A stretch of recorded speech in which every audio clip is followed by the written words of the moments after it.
Okay, regardless of how you feel about President Trump, I have no doubt that these two guests of mine today are going to drill, baby, drill the way to your hearts. Okay. I am joined by the very successful ex-show host, David Pollack of The David Pollack Show. He is an attorney. He is co-founder of Politically Uncensored. You better be uncensored with us today, David, okay? Or false advertising. He gives, politics with a punchline is his little, tagline there. And I'd be remiss if I did not give a spectacular intro to his wingman, the panty dropper himself, okay, politically and not, Puppet Carlson. I mean, look at that comb over. Look at that, sexy Grim Reaper black outfit. I just, I'm already hot and bothered. Welcome to the show, you guys. Deemed the celebrity whisperer by Playboy. This is the best interview of the day. Thanks for having me. You hit the nail on the head. 100%. Period, yeah. Touchdown. You're cracking me up. Wear them, baby. This is good. Taylor Ferber.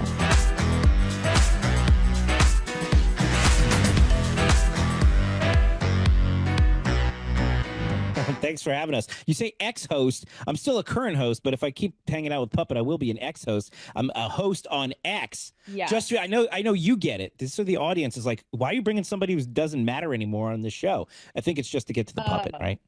Because he doesn't matter anymore. Because Dan, Puppet Carlson is here, ladies and gentlemen. That's right. That's right. Actually, who invited this guy? Who invited this guy? I mean, how did he get the Zoom link? How did he infiltrate our Me or the Puppet? I'm not sure which one. Me, I got the Zoom link, right? I shouldn't have. I think Puppet sent it to me by accident because now I book all of his stuff. I let him take over my show one time because I went out of town. One time, right? And he changed the logo. He basically took over the whole show, and now I'm his sidekick. The Puppet Union is very strong. It is. You got to keep I don't know though. We got to keep an eye on him. I mean, look at him. He looks all innocent with his hands crossed and everything, but I've seen his shenanigans, and it's actually a long time no see because I was on your very popular X, as in not X show. By the way, my audience knows how I roll. So I don't have the habits. I have the hot and the relevant, and you both of you are killing it on X with your show, David. You work in conjunction with Mario Nafal, and you guys got it going on over there, and X is the place to be. Like X marks the spot, not like your ex or an ex host, as you said. Well, So Puppet's gonna be my ex soon, my ex Puppet soon. Dave, you cannot make it without me, so don't even try it. How does that? Are you feeling a type of way, Puppet Carlson? I don't know. This seems like, is that a threat or a promise? I don't know what the kind of words daggers being thrown over here.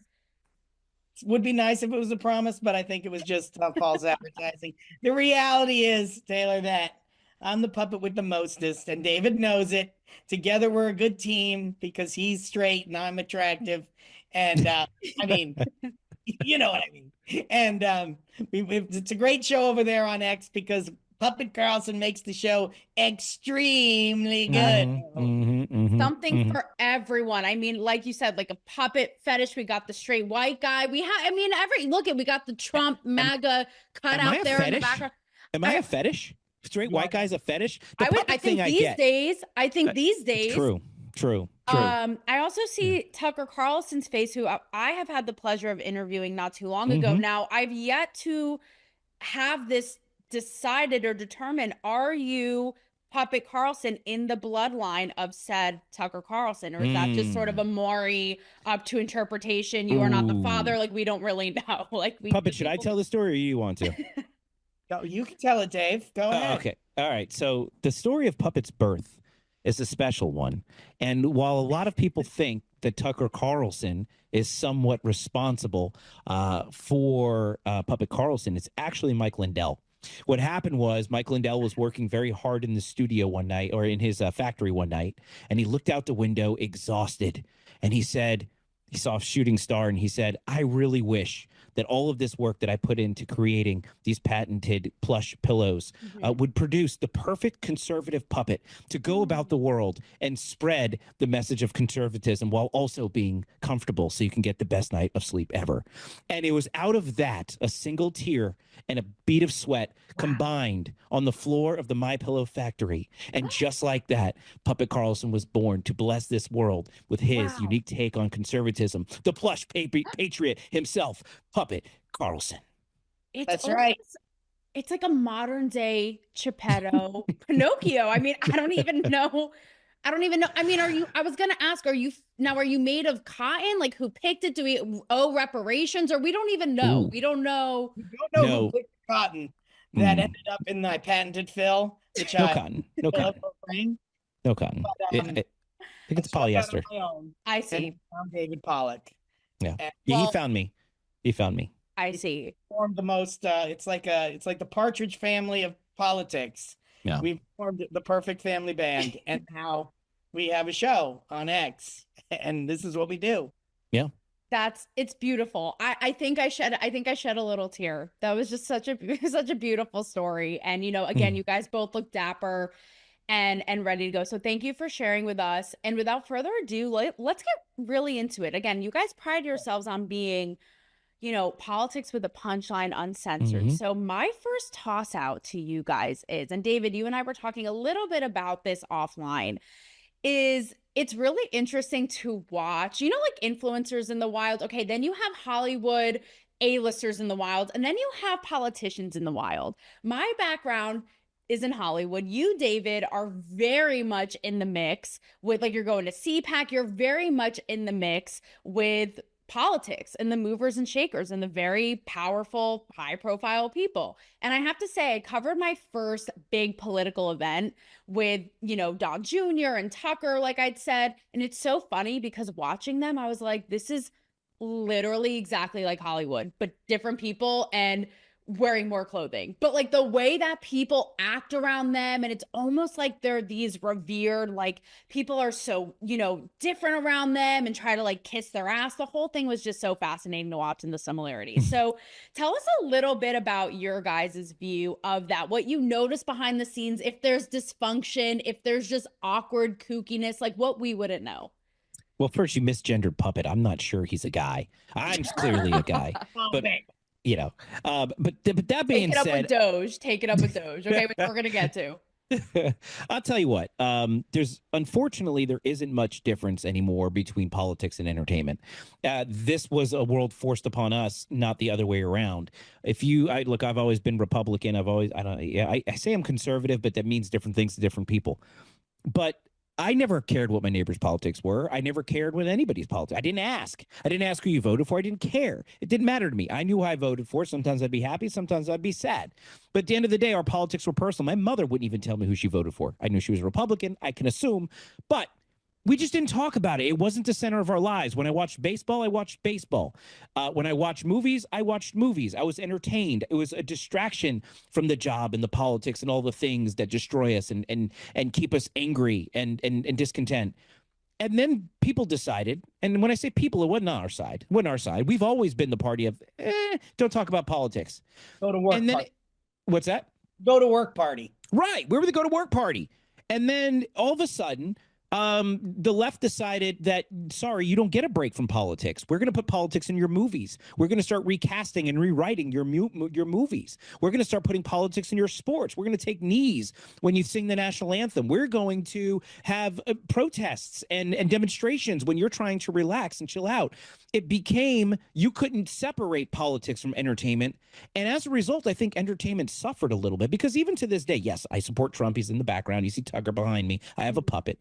But the reality is, I can get along with people that I disagree with politically. I enjoy having comprehensive conversations about the direction of our country with people who have a different opinion than me. How boring is it to constantly just get a bias confirmed in a circular conversation? I'm not interested. The problem is the left won't allow you to to exist in their space unless you agree with them. The right doesn't play by those rules. And that same rule applies to entertainment as well. You can't watch their films unless you agree with their garbage. You can't listen to their music unless you agree with their garbage. All of a sudden, Beyonce is Country Music Singer of the Year. And you saw the last Super Bowl halftime show. So to answer your question in a very roundabout way, it's all crazy now. It's all politics now. Look, yes, it's good business, but at the same time, I'd like to be able to watch a movie and just be entertained. What do you think, Puppet? I think that things that are funny stick with you longer. I think the movement of adding humor and entertainment to politics makes more people interested in politics. I think the more people that are interested in politics, that are awake and looking at what is going on inside our government, is better. So more people involved in governing is better for the entire country, and I think worse for politicians, and I think that's why it's good. What would you say is, again, to give my listeners a little bit of like, they're right there in the action with you guys. Yeah. What is a really standout moment that you've had with any of these people in politics that we may know, a fun behind the scenes tidbit? Like, I'll start off with one, like show for show. Okay. I'll start off with one of mine in Hollywood. I have a moment where, and this was again before Me Too, before all this stuff. I have so many great moments, but I have one on camera where Michael Douglas doesn't realize we're on video, and he's like all fascinated because I was with my selfie stick interviewing him. So he like grabs a selfie stick and he's all fascinated, like it's literally he's an Ariel in the whole new world. Like he's like grandpa being like, what is this? And he literally like grabs my nose, and I'm like, I got it back, like literally like what your grandpa does with you, right? So do you have any sort of like, kooky offbeat moments with anyone that really, kind of sticks with you? Give us a little color. I'll tell you, it like anything else, and I'm sure like your experience in the entertainment world is that people who a lot of other people like idolize or look up to or are fascinated to be around, at the end of the day, they're normal people just like everybody else. Now, I've met a few people that I'd rather not meet. I'm sure you have done the same thing. I think I've read about one. But at the end of the day... Show me your heroes. So same in politics. Not always. Some of our heroes are really great. But at the end of the day, they're just people. And that's what's really cool. Look, I started out in this world a couple of years ago, and I've always loved politics, and I started doing this stuff, and I started working on some campaigns, and I started doing the show. And I've gotten to meet a lot of really interesting people that a lot of people follow and listen to and watch. And at the end of the day, what I've learned is that they're really a lot like me, and we're just normal people who care about normal things. They just had opportunities that some people might not have. And I think the same thing is in Hollywood. There's a lot of great actors out there who just maybe didn't get that big break, but they're still good actors. And they might not be Michael Douglas, but they're still good, and even their local theater. So I guess the reality is, I don't think that just because somebody's famous in politics, they're any different than the lady who holds the sign for the candidate outside of the library, or they're any different than the person who watches the polls. I think at the end of the day, if you're in entertainment or in politics, if you're in the game, you're involved, you really are all cut from the same cloth. You all care, or you're interested, or you have a passion for acting or entertainment or film. And at the end of the day, I think really we're all just the same. Just some of us have bigger microphones some days than others, and that's about it.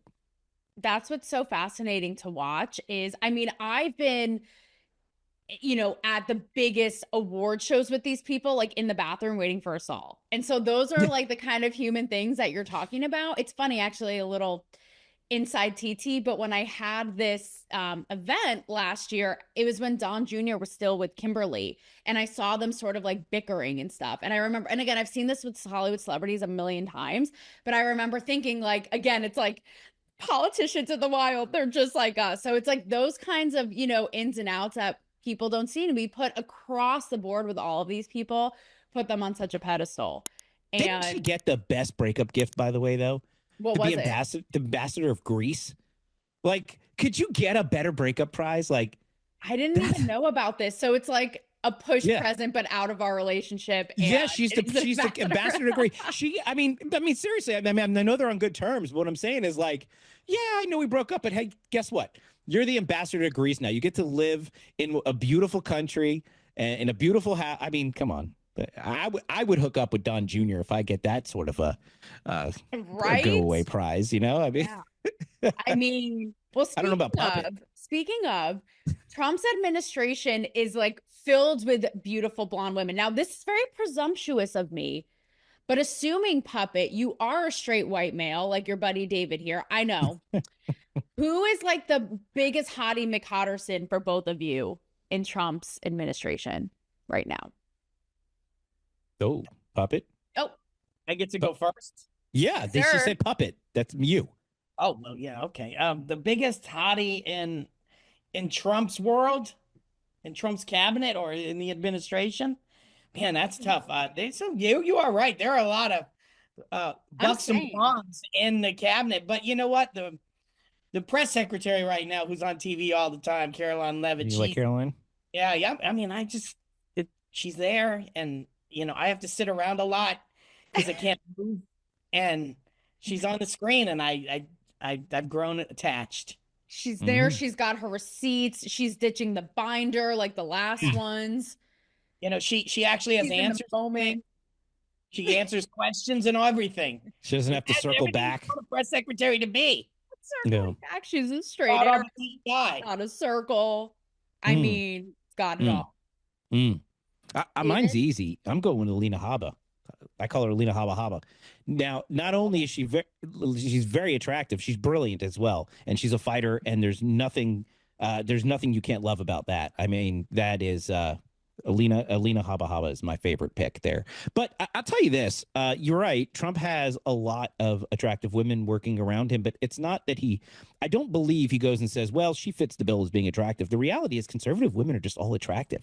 There's something about conservative women. They're attractive, they're smart, and I think that's why they become conservative women. I think if you draw the short end of the stick in the intelligence or looks department, you might go, man, I'm aggrieved. Somebody's responsible for this. So you just cut off your hair, you dyed it unflattering color, and you go and protest. That's my theory, but I don't know. David, when we met in Tampa, I was literally in stitches. We had just met and you were like, where are you? And I said, I'm sort of like, I'm center, but I call both. And you were like, yeah, you're way too attractive to be on the left. That's exactly right. I knew. Puppet's nodding. He's like, I concur. I knew. There was not a chance. I was good. Yeah, she's not a leftist. She still has her hair. She shaves her armpit hair. There's no way. No. Yeah. You're like, yeah.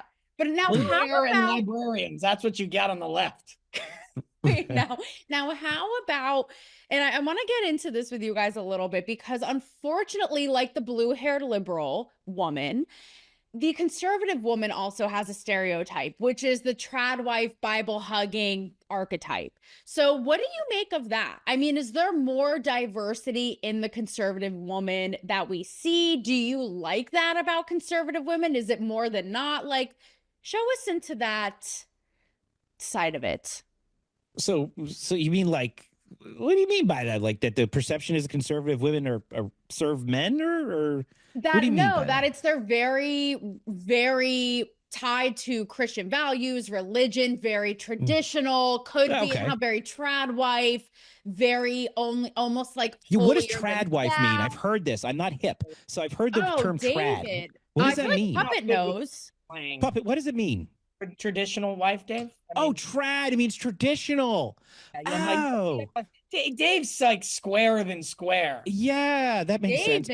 Okay. Yeah, we're gonna take him out one night, Puppet, and we're gonna show him some things. Got it. Okay, so to be trad is traditional. Exactly.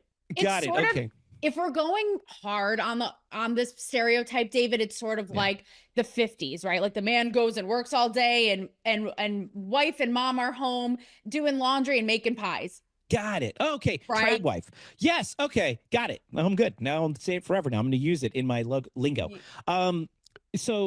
Okay.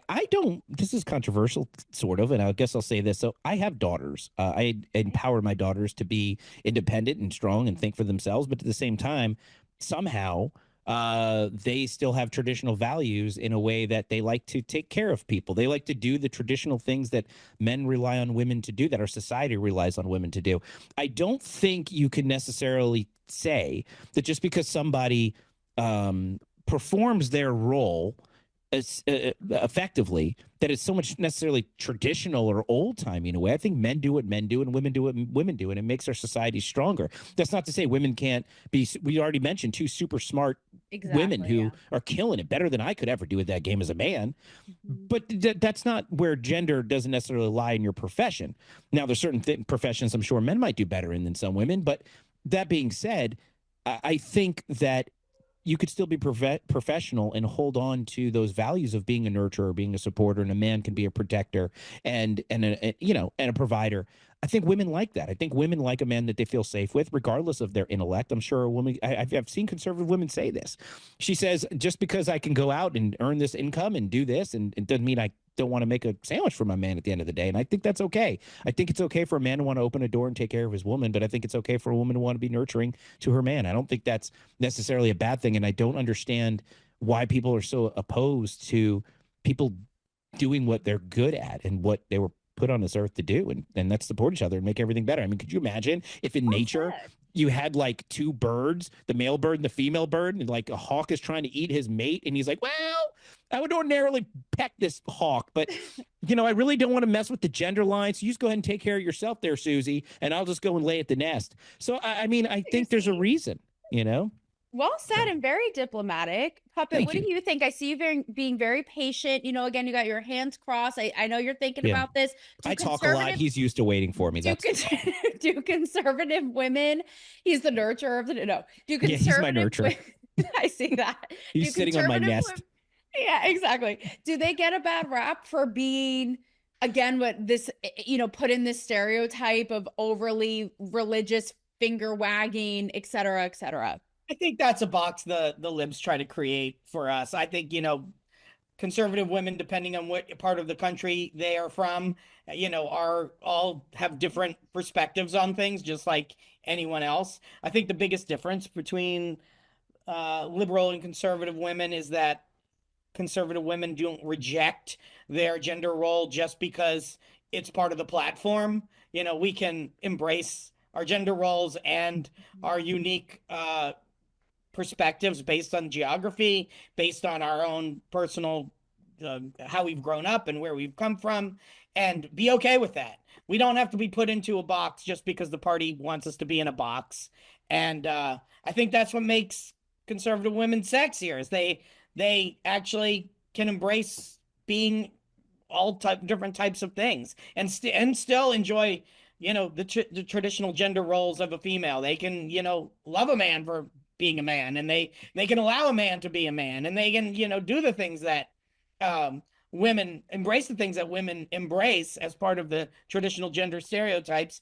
And they can accept that and be and embrace that and be sexy in that. And they can also be sexy and bringing home the bacon, which as a puppet that embraces the male gender role, I can accept being having a sandwich made for me, and I can accept a woman bringing home some bacon, baby. I'm good to put on that sandwich. You read I was just gonna, both of you read my mind. I was gonna say said bacon, metaphorically or not, to put on that sandwich. But I'm curious, for the female puppet, does that sandwich making ever get messy? Is it a pretty seamless process? Like, how is your experience? Which making often requires a trip to the washing machine and the dryer for us puppets. It's that is a committed woman puppet, though, I will say.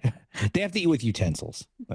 No, I will say yes. But what's funny? Very well said from both of you guys. And David, you kind of alluded to this earlier, but the whole, and anyone with a working brain should know this, but the irony for me is, the left is totally, delulu and unhinged about, and I want to talk to you about the protests right now at the Capitol, against DOGE and all this, but right, Trump's a fascist, Elon Musk, all this. And I'm like, we have been subject to your orthodoxy, nonsense, arbitrary, made up identity politics for literally 8 years. Like, this is the monster you created. What are we even talking about? So, you were spot on with that. And I want you guys to dive in. And I know you're obviously super pro DOGE, but I don't know if you saw, like, the whole thing is so nuts to me, right? Again, Elon Musk was like a beloved child of the left until all of this. I think AOC drives a Tesla. Now, in light of all this, in light of all this, there are protests going on literally today. We're shooting this Monday outside of the Capitol, and you have even like the celebrity part of it, right? I don't know if you guys saw this video of Sheryl Crow getting rid of her Tesla and donating that money to NPR, which has literally been exposed by whistleblowers for literally being the shit of the sewer of news, of quote news, like not even reporting accurately on COVID, BLM, you name it, right? However, I'm totally pro Doge too. I want to say, like, trim the fat. It's like you have a shit employee, like a shit Gen Z employee who isn't doing anything. Like, why am I going to keep them around, right? However, I can see, someone brought this to my attention today, the crux of what they may be protesting, which is we are giving all of this unlimited, untapped power to someone like Elon Musk, who's seeing, you know, with the treasury, the seeing all of our info, all of our records. Who knows how he could use that? Now, I don't think it's nefarious. I could see that. But again, I'm pro Doge. I want your guys' take on all of this crazy. Oh, man, that's good. It's a good question. Look, here's the thing. This country is going into debt very, very, very quickly. We all know this. $30+ trillion in debt. Every single person would have to come up with $60,000+. Every person, including babies, would have to come up with $60,000+ in order to make good on that debt. We're not paying off that debt, right? We have to, but we can't even stop increasing the debt because we're currently still spending over what we take in. So that's the problem. Let's start with the problem. The problem is our deficit. It is increasing. Our debt is increasing because of the deficit, right? Let's start there. Nobody has done a single thing about it in decades. And if we keep going down this path, we're heading towards default. So we have to do something. President Trump said, you know what? I don't have to worry about reelection, right? I've been elected once. I've been elected twice. I'm not getting reelected again. So he found the smartest people he knows to do the hard thing, and that's rein in government spending, make government actually work for the people again, and do something that no other president has been able to do in decades, and that's lower the deficit, lower our debt, right?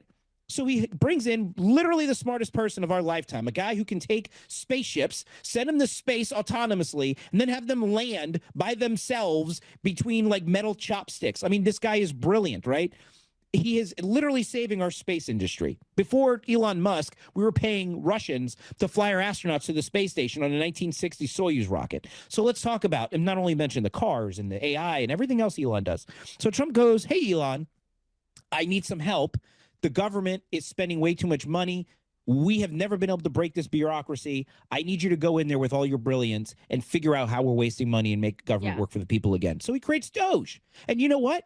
It's working. You saw what happened with USAID.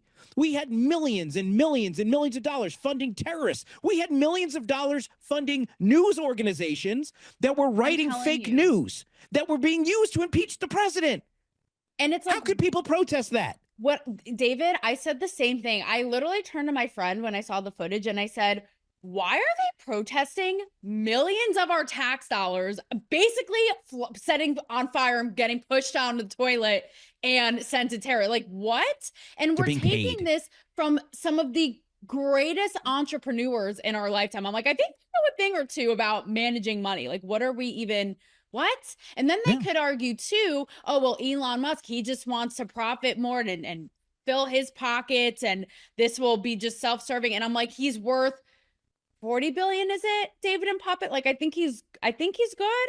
I don't think that's his main concern, but what do you No, what do you he think, needs my Puppet? social Puppet, he needs your social security number so he can steal your money, right, Puppet? That's right. I got such a rant on this. I mean, I could go for forever, but let me a couple of key points. You hear that, ladies? You hear that, ladies? That's right. I can go forever. Look at this profile. You know what? Look at that. Does that turn you on? It should. It does not Turns turn me on. Well, Well, I'm in the right place. there's enough for you for Taylor and not me. You're good. David, you can't touch this. You can't touch this. Your soapbox is waiting, Puppy. Your soapbox is waiting. These liberals who are protesting Doge wouldn't know what a good employee looks like if it bit him in the ass. They also wouldn't know because not a single person in government actually does any friggin' work.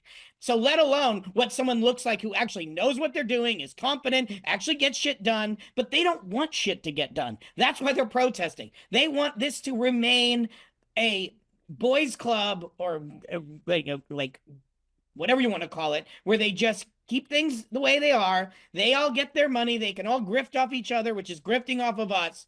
And no one pays attention and no one knows about it. We're shining the spotlight of truth. And when you shine the light, when you turn on the light at night in your bathroom and you got cockroaches, what happens? They scatter. That's what we're looking at right now. We're looking at cockroaches upset because someone turned the lights on. And that person is Elon Musk. We got the lights on. The roaches are upset. They're all screaming and yelling because they don't want the food to be swept up. They don't want to get stomped on. They don't want this to stop. And what we want is it to stop. And that's what we're going to do because, we have quality people now paying attention and going to friggin' work. This is what work looks like, boys and girls. Well said. Like I said, trim the fat. Sorry, get off your lazy asses and go to the office. What does this look like? And might I add, if you are doing yourself the disservice of listening to and not watching this lovely program, Puppet just did that entire rant with such passion, and his perfectly coiffed hair did not even move an inch. I mean, that is talent. That is skill. Yes, that is a craft. Well said. Listen, guys, I unfortunately have to let you go. We have like 2 minutes left, but 2 minutes in heaven. But I want a quick, you're on a roll. That's way more than Puppet needs. I want a quick two-fold hot take, if you will. Okay. That's what they call me. That's my middle name, Twofold Hot Take. I thought that was the name of your profile, the nose and the chin, the twofold hot take. See what I'm saying? That's what he named his manhole, the hot take. It's just gorgeous. David, you would know. So anyways, okay. So let's do a quick hot take on Elon Musk was being dragged for being a Nazi. Is he a Nazi sympathizer? Then we simultaneously have, for his, what I chalk up to an Asperger's, very overeager, excited wave to fans. Okay. But then you also simultaneously have Kanye West, who's obviously mentally not okay. His stint at the Super Bowl with his site with one shirt, it had a swastika on it. He literally spent millions of dollars to run the Super Bowl ad, lead people to his site. Like I said, had one t-shirt, white shirt with a black swastika. So quick take from you both, the differences, similarities. What do you really think with all of this? I know, anti-Semites in 60 Nazis. seconds. Listen, I was proud to go to the largest Nazi rally in the country at Madison Square Garden. Remember that one right before the election? The left called it the largest. It was the Trump rally in New York. They called it the largest Nazi rally. I was surrounded by Jews, by blacks, Can I just Hispanics. say, as a Jew, that shit was enough to grind my gears. And they played it. Did you see on the news, by the way, with side-by-side footage of actual Nazis? Yes. Okay. Yeah. Because here's the reality. Here's the reality, and I'll give it to you in 30 seconds, like Puppet. Here's the reality. The left is actually the Nazi party. Under their watch, terrorists were able to cross a border in Israel on October 7th and murder and kidnapped thousands of Jews. And then Biden did nothing to support Israel in fighting back, not just against Hezbollah and Hamas and all of the Iranian terror proxies and over the Houthis out in Yemen. This has been going on under Democrats' watch way longer than has gone on any Republicans' watch. When Trump was president, he moved the American embassy to Jerusalem. Trump has done more to support the Jews in Israel than Democrats ever do. And if you look at the rhetoric that's coming out of the Democrat Party, they don't like Jewish people. That is the reality, but yet they call us Nazis because they deflect. They don't like black people. They pretend they do, but they don't want them doing anything that gets out of line, like voting for Trump or thinking for themselves. The reality is the real party in the United States, I don't care if you're a Republican, I don't care if you're independent, a libertarian, if you're an American, right? Black American, Asian American, white American, gay American, any Puppet American, if you're an American, then you know what's right and what's wrong. And you know that what's good for all, a rising tide lifts all boats. And when the country's doing well, we all succeed. The left tries to divide us. We are not trying to divide anybody. We're not telling you how to think. What we want to do is succeed together. We don't want racists. We don't want anti-Semitism. We don't want war. We just want to live and raise our families in a peaceful place where we can all go and be happy and play with our puppets. And that's my point. In 30 seconds, I guess. Yes. And also the audacity for squad members to literally be the proudest, loudest anti-Semites. But Elon Musk is autistic for 5 seconds and he's a Nazi. I'm like, Sorry, what am I living in? Puppet, what do you make of we're gonna have you kind of pick up the baton of the Kanye situation now in a juxtaposition to someone like an Elon Musk, right? I don't even know if you can really have a legit conversation about the Kanye thing. Yeah. Like, Kanye is just stupid. He's stupid. Like, he obviously has problems. They've destroyed him every which way till Sunday for all the reasons, both justified and unjustified. Everybody makes too much out of the small things and tries to turn the realities upside down. It's a bizarro world. The world where Kanye is important is a bizarro world. The world where Elon Musk is a Nazi is a bizarro world. The world where January 6th is an insurrection is a bizarro world. These are fake narratives created by the left to create a distraction from reality, to reframe the reality and history. We have to stop allowing them to do this crap and just reject it. Americans flat out reject these fake notions and it's a disgrace to Jewish people that have actually gone through something like the Holocaust and where Nazis actually existed. This is disgusting. It's just dumb.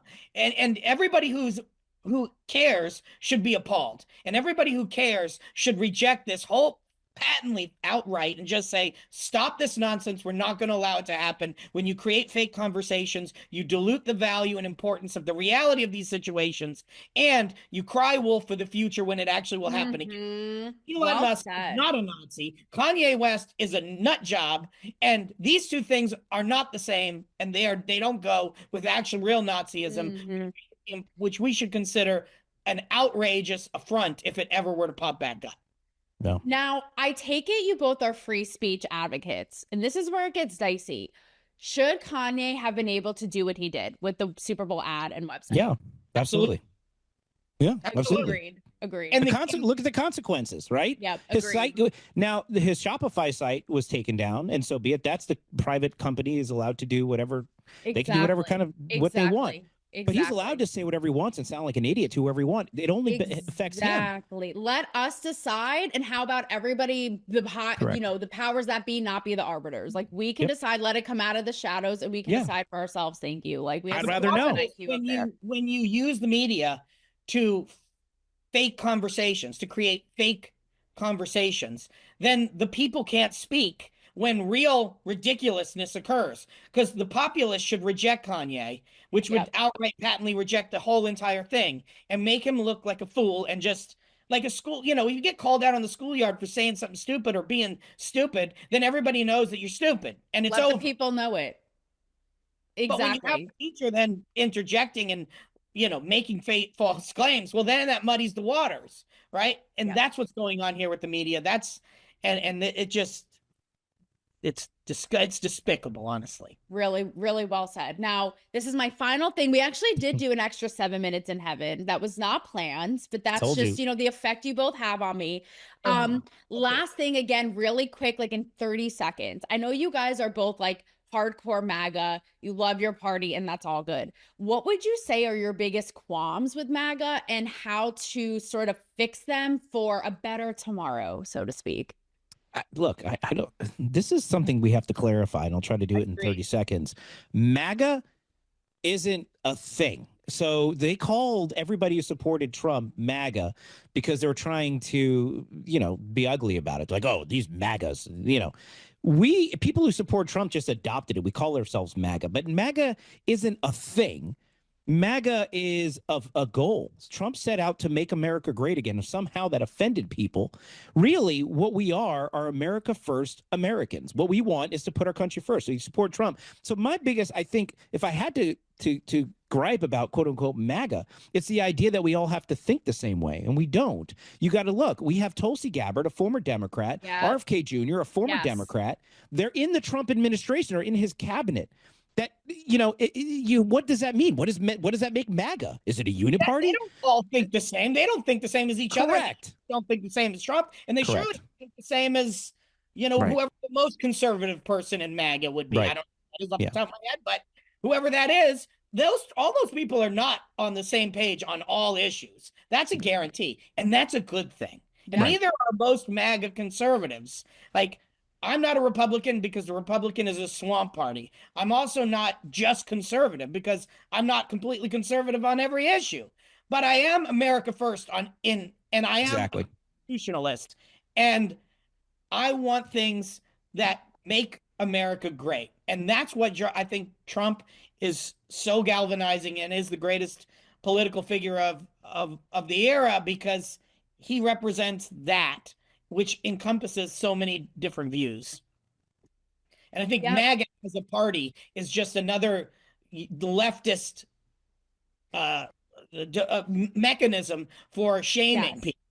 I get called it all the time. I'm like, what I say, what I do. So it's just, low hanging fruit, dumb. But guys, thank you both so much. And I appreciate your very, level headed, passionate, fair view on things, because I got to tell you, and I'm sure you may as well, I have people even close to me who are genuinely so bought in and so concerned that this is the death of democracy in America as we know it. And I'm just, again, it's bonkers and nonsensical. So I want to thank both of you guys for really, like I said, being fair, doing what you do, and really making total sense. So thank you for your service in that regard. And Puppet, I don't know if you're in a human women, but listen, you got me feeling a type of way after. I mean, Wow. David, you too, but I'm saying, Nah, so, no, I'm good. I'm good. Yeah, you yeah, have, fine, he's no harsh fine. feelings. No, whatever. So, Puppets.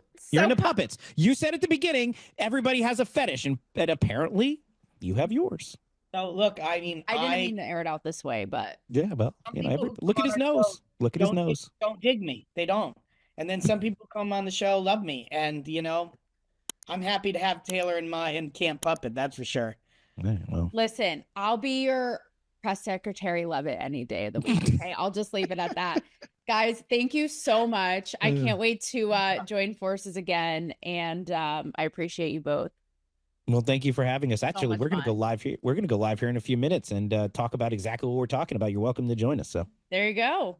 By the way, I had such a blast, and I so appreciated, first of all, I love being on your show, and I will say I so appreciated everybody on the panel being willing to call out MAGA, conservative, whatever it is. Again, not being so bought in. So it's an honest conversation. No, literally, we're going to go and continue this conversation on our show. So when you put your show out, we'll go and attach our show underneath. So if your viewers like, I want to hear more about this, we're going to continue this conversation. And if you want to, you can come join us there too.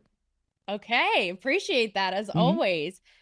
And if I'm not able to make it tonight, Puppet, you know where to find me. Oops, did I say that out loud? Okay, guys, have Gotcha. such a great show. What's that? But I got your number. Mr. Slick Puppet. Guys, thank you. Thanks for having us. Thanks.